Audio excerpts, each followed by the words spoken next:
Hi, I'm Craig with ApplianceVideo.com. Today, we'll be taking a look at the drain tube on this Whirlpool French door refrigerator.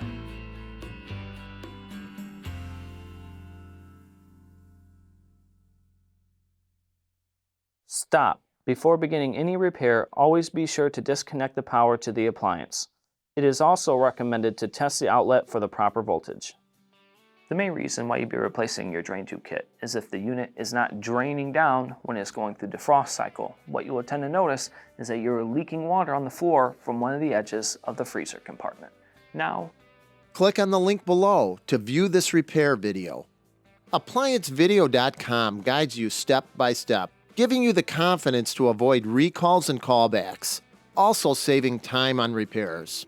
Whether you're up against an uncommon repair or the latest appliance on the market, our videos have been created with you in mind.